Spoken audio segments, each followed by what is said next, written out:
Welcome to the YCNU podcast. Join us each week for engaging conversations with campus leaders, students, faculty, staff, alumni, and community members. From academics to athletics, campus life, and beyond, we cover it all. Have someone you want to hear from? Let us know. Let's explore the world of Yavapai College together. Hello, everyone, and welcome to the YCNU podcast. I'm Cadu Medina, your host, and I'm here today with Scott Ritchie. Thanks for having me, Cadu. Can you please give us an introduction here and tell us about your role here at Yavapai College and give us a little background on yourself as well? Where did you come from? How did you end up here, and what do you do here? Sure. Well, my name is Scott Ritchie. I'm the Director of Aviation at Yavapai College. I've been here since February 25, so relatively new to the position. And as far as where I came from, it depends if you want the long story or the short story. The interesting story. Okay. Well, the interesting story is I was a student here in Prescott. I went to another aviation university in town. And after I left, I realized, well, even in college, that I didn't want to fly professionally, that the lifestyle didn't appeal to me. And so I went back to Colorado where I grew up, and I worked at a Christian ministry there giving tours. I was also a part-time flight instructor at the Air Force Academy. And through that, I ended up coming back to Prescott. There was a Christian campus ministry I was part of here at the university. Came back to work with them, and as a way to feed myself and live indoors, I worked at Starbucks for a number of years as a barista. I owned my own window washing company. I went to Alaska and Kodiak and was a commercial salmon fisherman for one season. Wow. I, through that, came back and then decided that I was going to go to the police academy. So I attended NARDA, which Yavapai also hosts now. Right. And they did also when I was there. So I went through NARDA, became a deputy for Yavapai County Sheriff's Office. So I was a patrol deputy for them and was married at that point. So my wife and I were trying to pay off student loans, and we decided to move to South Korea because it was a shorter, quicker way to pay off our student loans. So we moved to South Korea. We lived in a town called Suncheon, which is down on the South Coast, and taught English there for 3 years. And then came back from Korea with my first daughter being born and needed to find something long-term. So got back into aviation, started flight instructing in Colorado. Once I did that, I had some friends that were still down here at a big aviation university. And so I came and worked there as a flight instructor and then as an academic advisor. And I got to earn my master's degree there. Then I became a full-time faculty member and taught there for a long time. And then had the opportunity to come over here and work for Yavapai. Oh, and I also worked for a small training company online, which is doing some really neat things called Pilot Institute. So worked for them for a bit, helping to develop a drone flight instructor program. And then came here to Yavapai. And that's the short version. That's the interesting part. That's a lifetime of stories there. That's amazing. So I'm not good at career planning, but a lot of good stories have come out of it. And I'm happy with where I've ended up. I love aviation, and that's where I've been for the longest, is back in aviation education. So I love teaching it. I love learning about it. I love seeing students get excited about it. It's a fun community because students are usually pretty focused on what they're doing. Most people don't end up in aviation by accident. And it's just it's a fun group to be with. I love it. No, your story is incredible. I love that you are so well-rounded and have done so many things and came back to aviation, right? So in that aviation experience that you had in the beginning, and now obviously you're teaching and running the program here, but did you ever fly? Was that part of your plan? Was it to fly commercially, or that kind of was put to the side and you went into academics right away? So initially, I really wanted to go into the Navy. So I wanted to go to the Navy, wanted to be a naval aviator. Right. Found out that my color vision wasn't perfect, which for the military was a disqualifier. And that's what led me into civilian aviation, where I was able to do it. And then in college, even, I realized that the lifestyle of a commercial pilot was not something I wanted to do. I didn't like the being away and living out of a hotel and eating hotel food and being away from, friends and family and events and things like that. But I still loved aviation. And that's how, once we came back from Korea, that's how I ended up back in professional aviation education, because I really love it. So I've been a flight instructor for a while, accrued a number of hours doing that. And that gave me the opportunity to teach in the ground courses. And then I expanded into teaching aerodynamics and performance and aircraft systems, turbine engines, all of the ground schools. So that's what I really enjoy, is just digging into the ground portion of aviation education. That's lovely. Well, lucky us to have you. Well, thanks. Sounds really cool. Let's talk a little bit about your department in depth now, your program there. Give us a little bit of the history. When did we start offering this? Who are the people behind the curtains there besides you? There's obviously more people that help you kind of get this up and going. What areas of studies it covers, and where and when are classes taking place? Because I think that our aviation program is kind of a mystery around here. I feel like people don't know enough about it. So let's just kind of get them the download here of information. What is it? Where is it? All that. Yeah, so Yavapai has had aviation since actually early 2000. I believe they began with a helicopter program. They started airplane training probably 15 years ago or so. Mm-hmm. But you're right. I don't think it's been well advertised, or people don't recognize it, or it's been overshadowed by other university or collegiate programs. But we've been around for quite a while.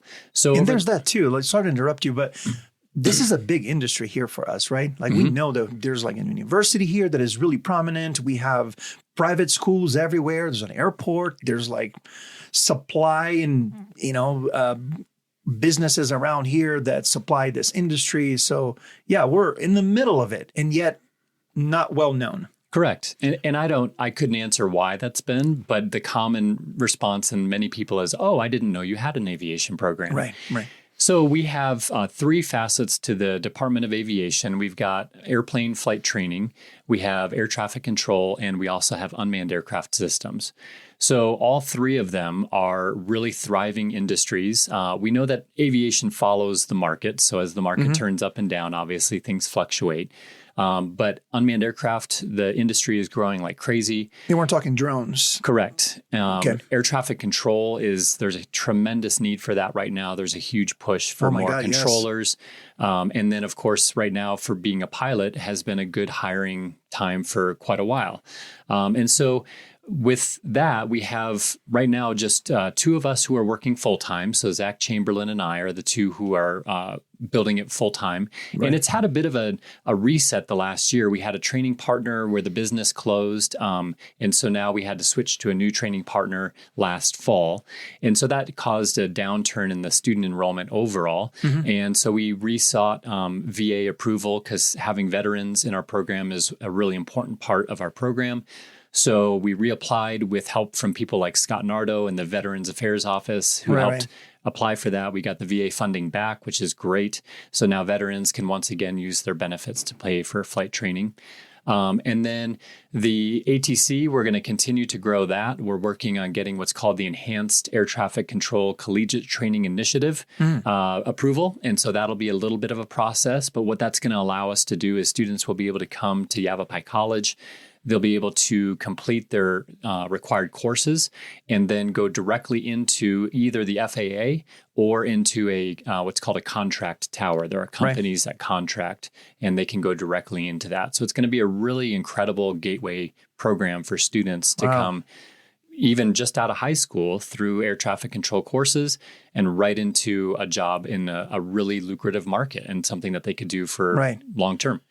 And for all of these departments that we talked about, right? The drones and the flight towers and also the commercial pilot license and all that. What we're teaching them in our program here is not just like a quick course into it. This is like the official full-length course that will take you from being a initial student, a high school student, all the way into a professional in that career, specific career there. This is not just like a small certificate. This is the full program. Correct. So and for example, in our UAS program, the Unmanned Aircraft Systems, we have Spencer Coffin. He's our full-time faculty member. And so he takes students all the way from zero knowledge up to the point where they've gained enough knowledge with aircraft and sensors and mission planning and image processing and all the things that they would need to successfully either support a commercial business or to build their own business. So the unmanned aircraft, the drone market is a very entrepreneurial type of market. And so students will have everything that they need to come right out of the program and start doing well for themselves. Wow. And then in air traffic control, we're giving the same benefit that students are getting from a much more expensive 4-year university.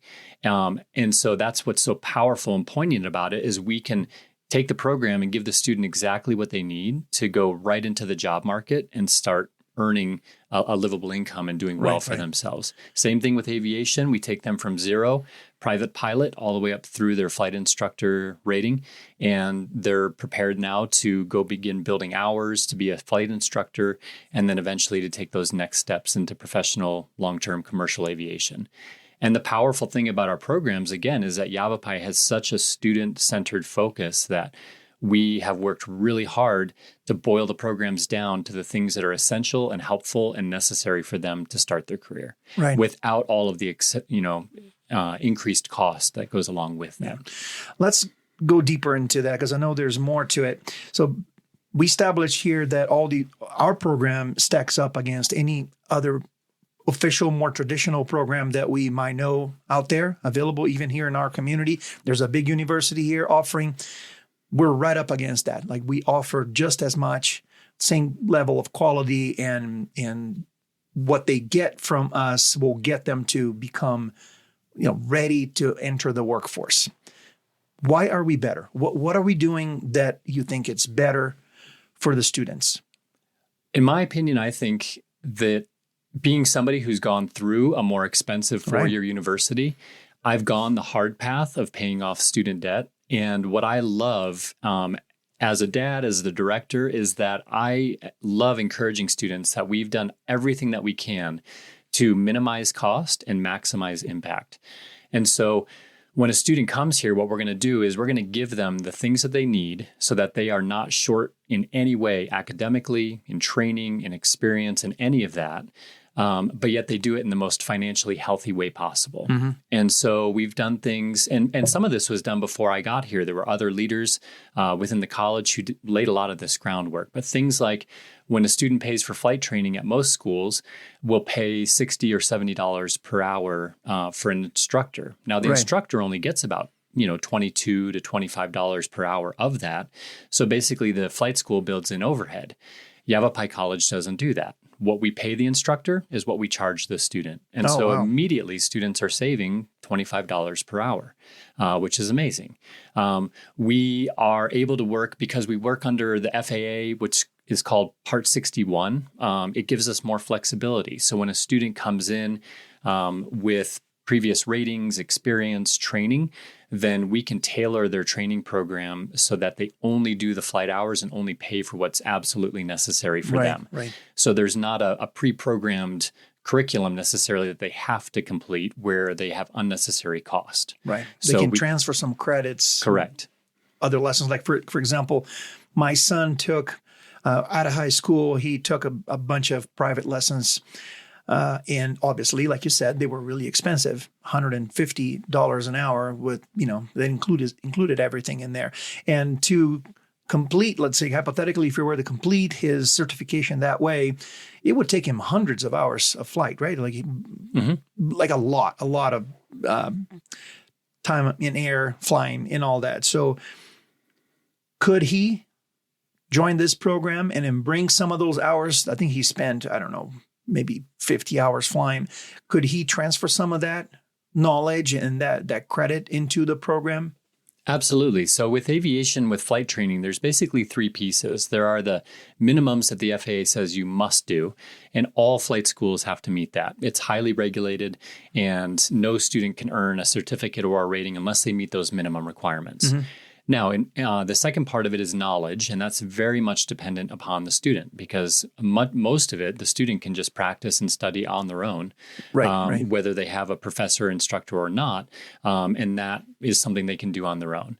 And then the third piece of it is that there's the skills that they have to demonstrate to be able to earn a certificate or rating. So someone like your son, as far as meeting the minimum hours, absolutely. Every hour counts. And I just talked to a student yesterday who went to a bigger university and then was struggling financially. And so now they're going to come here and fly with us. And so the neat thing is that we're able to say, okay, well, how many hours do you have? And what experience do you have and your knowledge and training and all that. And we're going to come up with a specialized training plan for her so that she can get to her goal of being a commercial certificated pilot in the shortest amount of time possible. Oh, that's awesome. And so it's really neat. So it just gives her the hope of, okay, I can do this and I can finish out my goal, which previously she had kind of run out of hope and, finances to do that. Right. And the other thing too is that Yavapai, because we work really hard to minimize costs. So for example, another great example is we just got simulators. And because the simulators either were purchased by our department or because they're given to us on a grant, we don't charge the student to use those. So that's another great resource. We're at many schools to use a simulator. You're going to pay an hourly cost. For us, we're going to let the students use it as a learning tool because it supports them, it helps them, it can lessen the learning curve in many things and at no cost to them. I love it. So before we get and talk more about the students, because I have a few questions here for you, tell me, where are we set up right now? Where is the facility? What kind of equipment we're talking about? You talk about simulators. Like what else? I know there's a lot of technology that goes into your program there. Where are we set up? What technology do we have? Just kind of give us an overview. Because for a while we were set up at CTEC, our Korean Technical Education Center, and we moved. Is that correct? We did. So we worked together. Dr. Mercado and Jason Ebersol have been fantastic. They're just, been a massive help to our program. Mm-hmm. So with their help, we moved into the main campus. We felt like the overall environment as far as... In Prescott. Correct, in Prescott. Okay. We felt like the classroom availability and then room for simulators, all those things felt like it might be a better fit, that there might be more room for us. The other benefit was it left at CTEC open spaces, where now some of the CTEC programs can grow and expand into that to use those spaces that we were previously occupying. So that's been a gift for them. They're doing robotics and some other neat things out there. That they're growing into those spaces, which is fantastic. And so we have our classroom and teaching and ground courses are taking place here on the main Prescott campus. We have one room that's dedicated for simulators, for flight training simulators. And then we have another room that's soon going to be dedicated for our air traffic control simulation lab. So the ATC lab is the only piece that's still remaining at CTEC for now, because there's a lot of technology in there that needs to get moved. So that takes a little more coordination with facilities, and they've been amazing helping us out with that. So that's hopefully going to end up sometime in the end of August that we'll get the ATC lab moved over here. Nice. That's also going to allow us to grow into that enhanced air traffic control certification that we're going to earn over the next, probably over the next year, and be ready to go by next fall, Lord willing. And where do students do all the practicing, like all the hands-on stuff, like flying a drone or just taking flying lessons? Are we partnering with somebody to do all of that? We do it in-house? Give me an overview here of how this all happens. Yeah, so drone flight training recently moved out to the Chino Valley campus, and it was again at CTEC.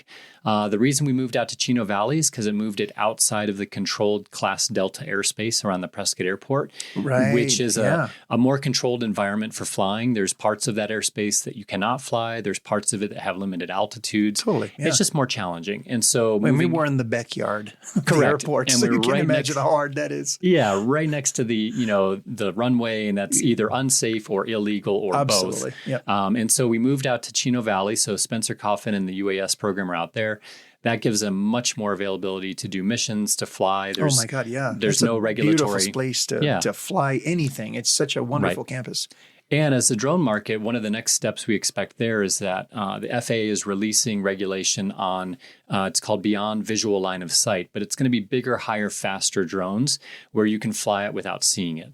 And we are expecting that. We're going to grow into that. And Chino is going to be a great place for us to have those kind of missions as well, because it's going to be critical for the students to have training and experience in those kind of bigger, faster, higher drones. Very cool. Airplane flight training takes place at the Prescott Regional Airport. We partner with Lenore Aviation, who's been an incredible help and partner for us. They've been super supportive and helpful. And so they own the fleet of aircraft, and they have a fleet of Cessna 172 aircraft, and then also just got some brand new Piper TX, Piper Archer TX, which are beautiful airplanes right off the assembly line. And so those are really fun. And we'll get the students flying in those as well. And then air traffic control, like I said, is currently at CTEC, and that'll be moving in here to the Prescott campus, Lord willing, by the end of August or September. Right. Are we offering helicopter training as well or not? Currently, no. We partnered with Guidance Aviation for helicopter training in the past. That's their thing, and they've been doing this for quite some time here in town, right? Correct. And we are actually discussing, one of my old friends is the chief pilot for Guidance, and we're at least exploring the possibility of bringing that back. So much more discussion that would need to take place on very that. Cool. But it's a possibility in the future. Yeah. Okay, well, Tom, tell me about what types of students are we aiming to serve with our program, and what are some of the key benefits that they can expect to gain there? And obviously, there's a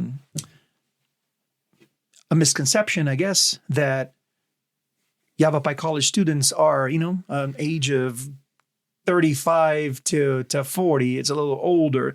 But when it comes to aviation training, well, kids are coming out of high school, like my son, and wanting to start that program. Where are we now? What is the demographic that we're serving with our program? And then you mentioned also retired military veterans and all that category there. So just include that in the conversation there. Like who are the students that we're serving nowadays?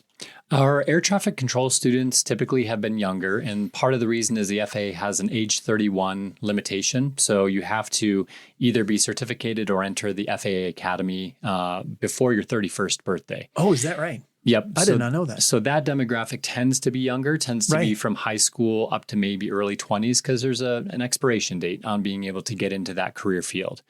So if I wanted to do that and I am 32, can I do it? Am I too old? So there are, I believe there are possible waivers for previously certificated. For example, if you came out of the military. But that's a little beyond my expertise. I'd have to look that up for you to find a good answer. So we have that cap there. You have to enter this career. Mm-hmm. So basically hired and on your way prior to your 31st birthday.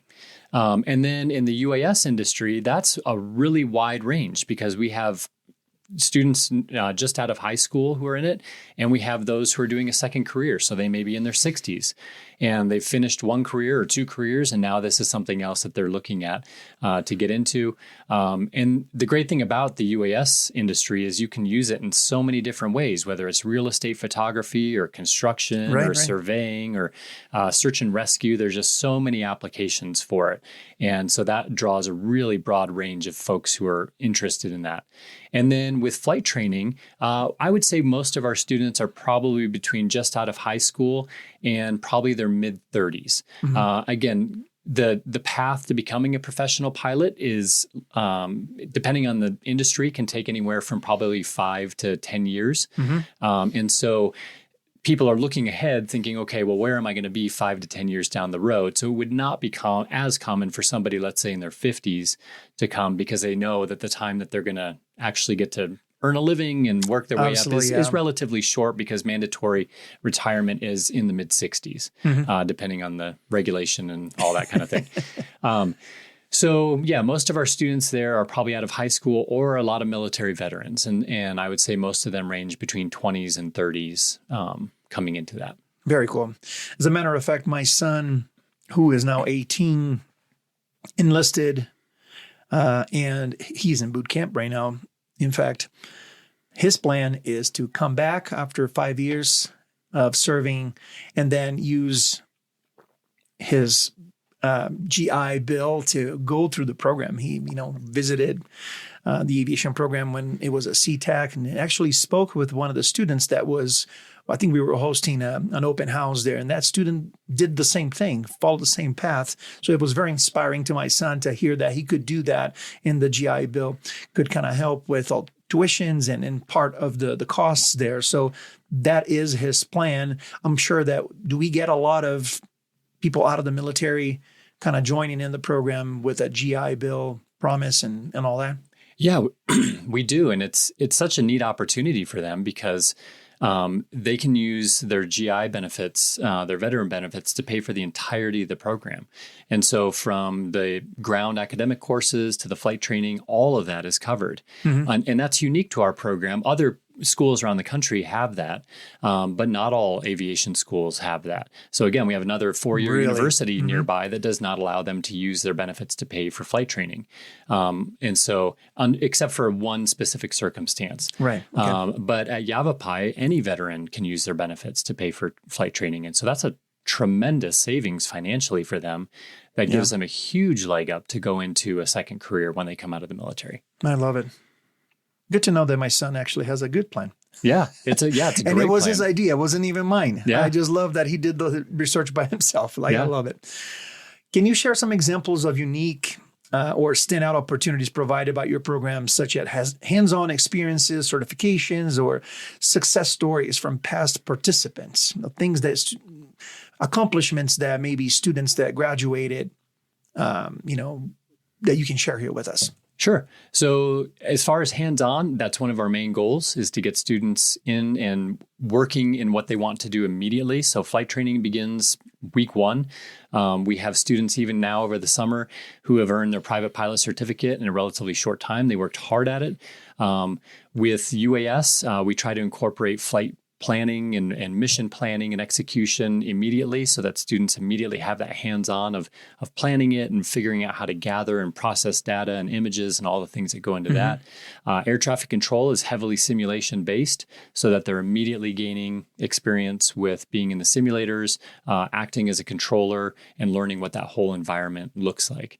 As far as where our students end up, that's one piece, unfortunately, that I don't know very well. Having been here since February, I don't have, unfortunately, that connectedness to some of the older students. I know a couple of examples of students who've gone to fly for corporate aviation. So what's called on-demand aviation. They've ended up there. But beyond that, that's one piece that's missing that I don't know, unfortunately. Oh, yeah.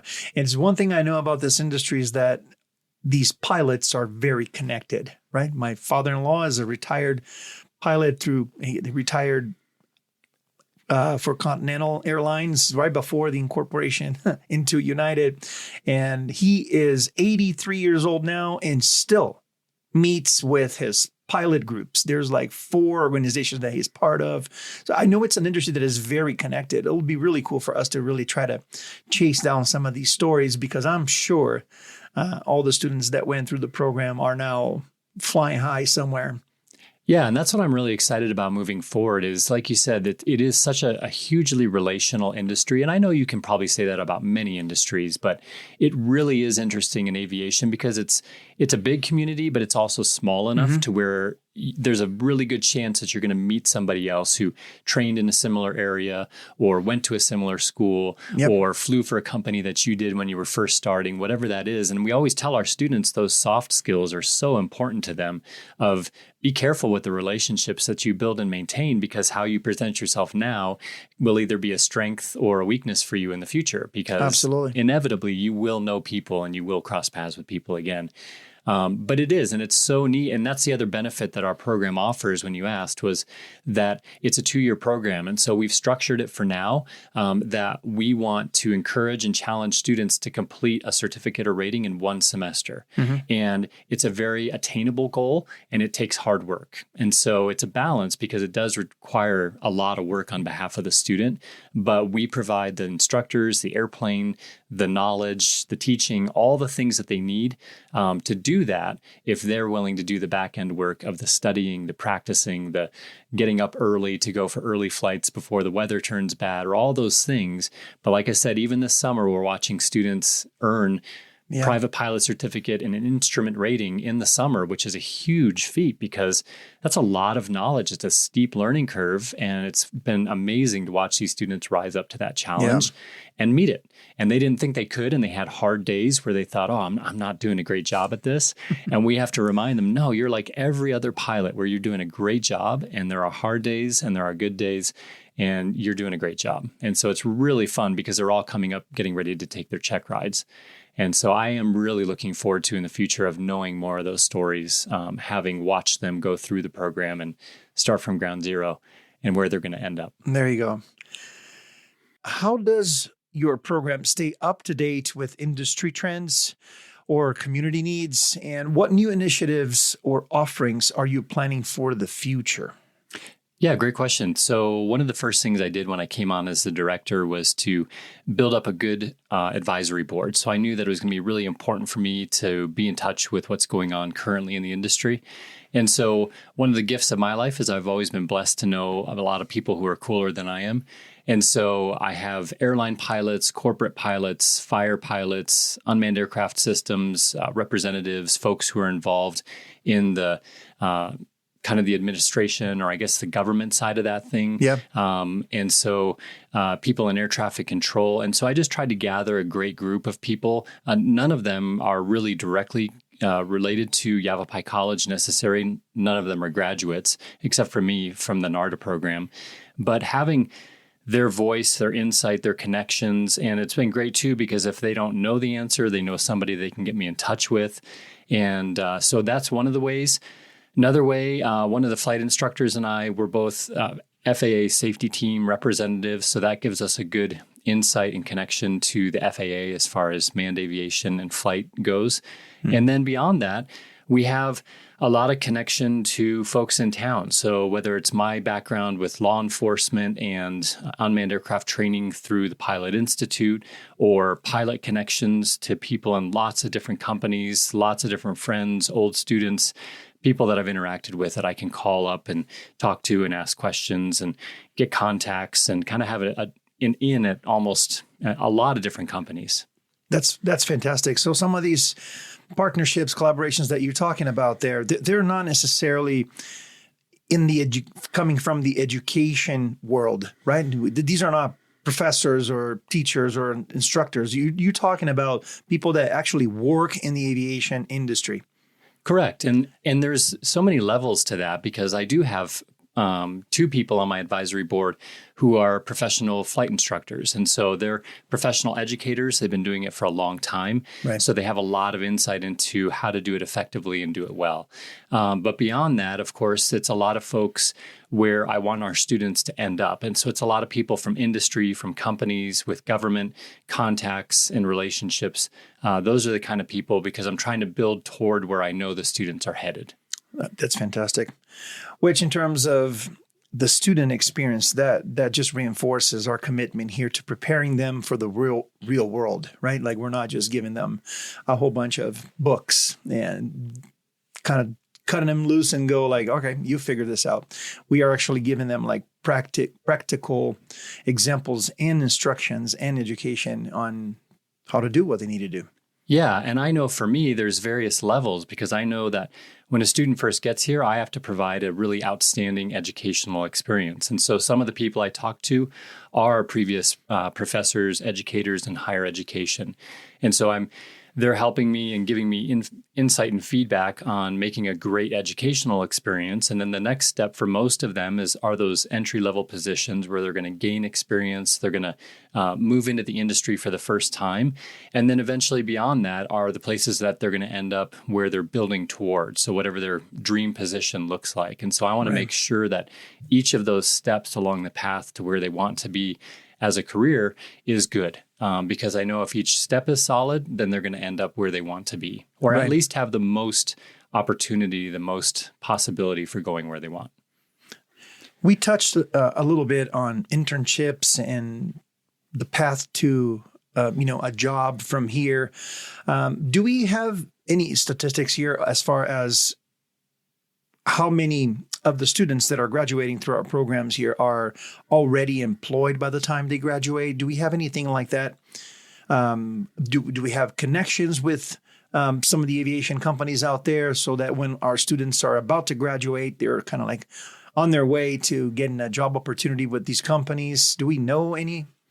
So I know the college overall has some of that data. Unfortunately, with me being relatively new, I don't have a lot of that connectivity to the students who've already graduated, where they've gone, where they've ended up. Right. And so I know going forward that I'll have more insight into that.